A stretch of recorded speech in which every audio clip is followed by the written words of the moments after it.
And good morning this Tuesday morning. I swear I think this has been the longest weekend of my life. Anyway, 61 degrees out there. Let's head to the kitchen. JC? Let's get it cranky. Of course, y'all know today is tax day. We'll talk more about that in just a little bit. Good morning, I'm Jamie Cooper. Thank y'all for getting up with us. This is Athens in the AM, as Gloria just told you, on a Tuesday morning. She's also going to tell you in just a little bit about rain. I don't know why it drug out so long this weekend, Tom, but I talked to you a couple times over the weekend. Watched Alabama football. You hanging out late last night. Said you ran into Dan Williams and his family. Yeah. So, everything else all right? Yeah, fine. Going good. Tom out eating chocolate, Tom. drinking coffee late last night, so he's got to get his game on this morning. A lot of stuff coming up, a lot of stuff in the papers over the weekend that we'll discuss here in just a little bit. Plus, we all were down to Chick-fil-A. Had what 400 or 500 down there over the weekend. At least. Dr. Alan Coleman hung out with me for a little while. Got some video. We'll have that coming up in just a moment. And I'm gonna turn myself in this morning. I did something illegal, and I will come clean momentarily. So I could be arrested. Might be the only one in here arrested right now. But we'll talk about that just a little bit too. I don't know. Frank's on the phone, 230-4988. Tony's still in the hospital. We'll try to update you on that maybe later this week. We'll find out something. Anyway, that's what's coming up on a Tuesday morning edition. Mayor Ronnie Marks will be with us, as he always is, every other week. He's got a prayer breakfast coming up tomorrow for the Boy Scouts and some other things. We'll talk with Mayor in just a little bit. Lynn Hart will be here talking about Earth Day coming up this Saturday. I don't know if the weather's going to participate much in that, but Gloria will tell you all about it for the week. Let's get to the weather right now. Get it cranking on a Tuesday. Here's the best-looking woman forecaster, her in the building. I got your her. All right, let's talk about that weather forecast, because yes, yesterday we thought it was going to rain all day long, but lo and behold, the sun did come out and it was a bright day, on and off. But rain in the forecast today, on and off all day, so definitely keep an umbrella close. High temperatures today around 70, low at 46, and tomorrow your high of 78, low of 48, full sunshine. We won't have to worry about rain tomorrow. Look at the rest of the forecast. Frank said another cool front was moving on in, and yes, he was right again, JC. Look at the weekend. It's going to be quite cool. Rain helps drive pollen away, though, so a lot of you people suffering from allergies are going to be happy to hear this. And Monday, they said that 0.12 inches, some areas saw more, so hopefully that'll wash away all the pollen, and that'll help you guys out. I know there's been a lot of sneezing taking place in the studio. Brad and Corey, a lot of sneezing taking place. Yeah. What's happening, Tom? No, just same old right now. Hey, man, Week started off busy. This is house buying time. Yeah, tell me, everybody's looking. Really? Yeah, Are they it's a lot looking of for any folks. river property that you know of? Do you? Well, I'm trying to talk a few into it. Yeah. If they might get interested, I'll be showing y'all some video of that coming up later. Let me get back to me breaking the law this morning. It was an accident. There's an easy fix for that. An accident. When I went, you know, the Tuesday newspaper, Frank, as we well know, is not very thick. Right. So when I put my 50 in, my 50 cents, since they don't deliver anymore, to get me a paper, I accidentally pulled out 2. I said, now, go put 50 cents in the machine. I didn't have 50 more cents.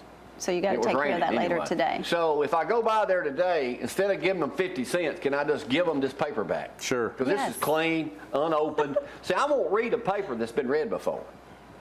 It's just a pet peeve of mine. I will not read a paper that's been read before.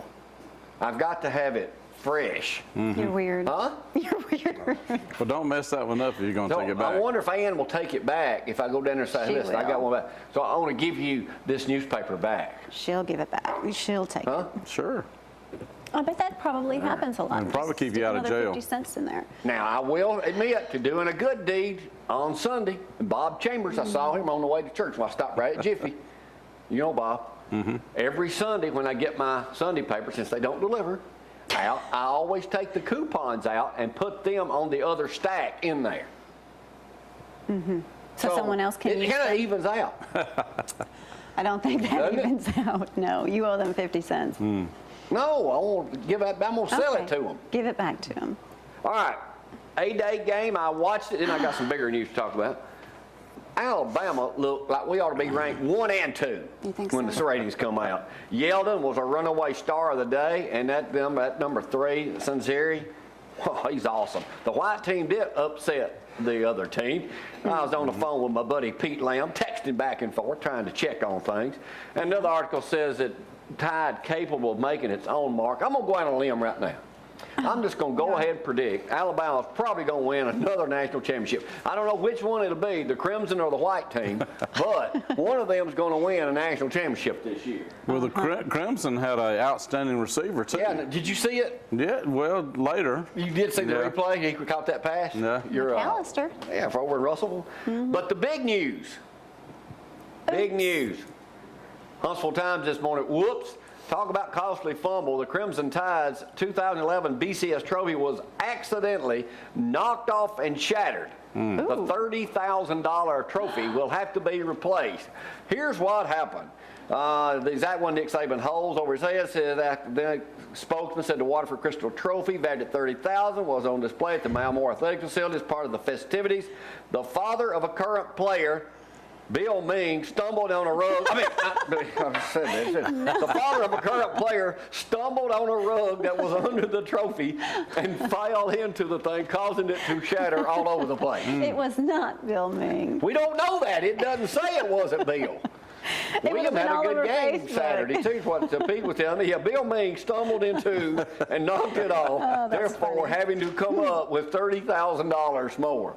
Speaking of Coach Saban, he'll be in Huntsville tonight at North Hall at 6 o'clock. To get tickets on that to hear him speak, you must call the university on that or call Bill Ming himself. So I doubt the trophy's traveling with everybody now. Oh, that's funny. Hey, it's probably true. It could be, I guess. We'll find out. All right, today is tax day. We have to get our accountant to file an extension since we don't make enough money to pay taxes. No, you don't know what you're talking about. You filed an extension a long time ago. Oh, did I? That's always good to know. But it says USA Today this morning, you know, you got this, it says there are about 50 or 100 prominent people who owe at least more than $50,000 to the government. Celebrities, it's got them right here. Glenn Campbell, for example, owes a bunch. Shannon Daughtery owes 300 and something thousand. Huh? Why don't they pay it? Yeah. Lindsey Vonn, the skiing champion, owes almost $2 million. Wow. Goodness. Hot Lips on MASH owes $770,000 in back taxes. It says that musicians appear especially prone to tax problems because they hit a lick, and then all of a sudden they've blown all their money. At one point, Sinbad the comedian owed more than $8 million in taxes and penalties. My goodness. $8 million. Robert Downey Jr. fell almost $2 million behind, so he finally came up with the money. If they owe that, imagine what they made. And whoever dropped that trophy better be coming up with some money. Hey, I want to do a shout out this morning to my buddy Billy Cannon for emailing us after Friday's show. Said, hey, let's get a limousine. Let's go see the Stooges. You should have. Did you go this weekend? No, I didn't. But a lot of people went and said it was great. Yeah. You should have went with them. But the Hunger Games still going on? Slapped. It says the Hunger Games slapped the Three Stooges silly this weekend, fending off the newcomer to claim the #1 spot. Good. So this is the Hunger Games is the first move in 3 years to capture the #1 spot for a month straight. Avatar was the last one to do that. Stooges took in $17 million, though only 42% of critics gave it a thumbs up. 72% of the moviegoers enjoyed it. I tell you who really enjoyed it, Dusty McLemore. Dusty went with his grandsons the other night and watched it. He said it was funny. Well, you could have gone with him, too. He said it was funny, huh? You could have gone with Mr. Malone. We have a photo when we were over at Sarah Wallace's we were at Athens Rehabilitation last week. That's me on the right. That's right. Jamie Malone. That's right. Yeah, he was out there working. Said, Mr. Jamie Cooper, can you put me on TV? I told him I'd do it Friday. Forgot about it. Yeah, that's me on the right. Jamie Malone, Jamie Cooper, right there. You're the one with the bad hair. Yep. Yeah, that's my hair standing straight up, half of it anyway. But let me get back to Stooges. I got us 2 stories here on real life Stooges this morning, this Tuesday morning. Uh-oh. Yeah, those are the real life Stooges. Thank you, Brad. Not running on all cylinders. This on the front page today of the Huntsville Times. How's this going to go, Frank? Not too good. Officers now wanting man on ATV. New Hope, Alabama. Oh. police often rely on the fact that some criminals aren't exactly the sharpest tools in the shed. He's got smartest tools in the shed. He should have said sharpest. Chris Welch writing this. Certainly was the case for New Hope Police Department. After eluding New Hope police officer Tim Garrett on a four-wheeler, an all-terrain vehicle, after complaints by resident James Casey Dove stopped to chat briefly with another New Hope resident who happened to be chopping wood, according to the New Hope Police Department. Dove on the ATV told the resident, bragging about it, he was being chased by the New Hope police and had some drugs on his ATV and he was eluding them. He's bragging. Fortunately for the New Hope police, and unfortunately for the man on the ATV, the man chopping wood was Stephen Dick, a captain with the New Hope Police Force who was off duty. How'd that go, Frank? Not too good. Dick told Garrett about the exchange and helped arrest the man when he wanted on several warrants and felonies.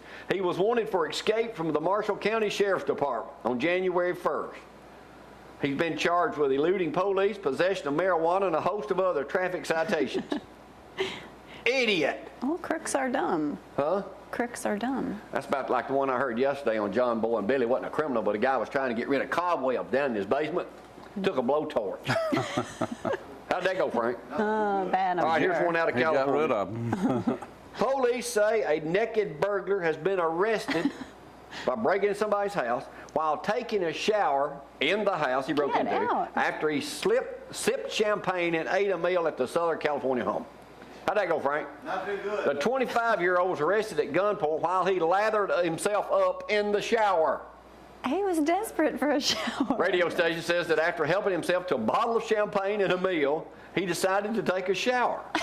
In the Mojave Desert community, 130 miles east of Los Angeles, the homeowners called 911 after returning home at 10 after 8 and hearing someone in the shower. He was booked for investigation of residential burglary in jail with bail set at $25,000, and he was not available for comment. Well, Well, they You know, a named bottle of champagne to make you want to get naked. yeah, getting somebody else a shower. Does it, Tom? the clean burglar. It must have been. So a bottle of champagne makes you want to... I guess. Well, I mean, I would. you said yeah. I'm just checking on you. I would say yes. What do you know? Are you talking to me? First of all, a bottle of champagne is a buzz. Buzz. A little more He than that drank a one. whole bottle of champagne by And then himself. lathered himself up and took a shower. He needed to sober up, I guess. Wow. All right, I'm going to come back and do some news, and I got some more stuff to talk about right now. It's You not should the be time loaded. to do it, so we'll talk all about that. Ronnie Marks will be here later. Lynn Hart already this morning, taking her time playing with Talking Zorro. about Earth Day. He's becoming quite a legend. All the people down at the Chick-fil-A run knew him by name. I the know, other they're day. like, hey, Zorro, come here. So he was posing for photographs down that way. From now on, With it's going the to start chicken, tossing you. or the cow, We'll right? have video coming up in just a little bit too of the third or fourth annual Chick-fil-A. What was that? I forgot. Third? We'll have to look on the And shirt. Lynn's in here to talk about Earth Day coming up this Saturday, so she'll tell you all about that. We'll talk about that too coming up. Right now, we'll take a break, come back with the news in just a moment. Y'all hang on.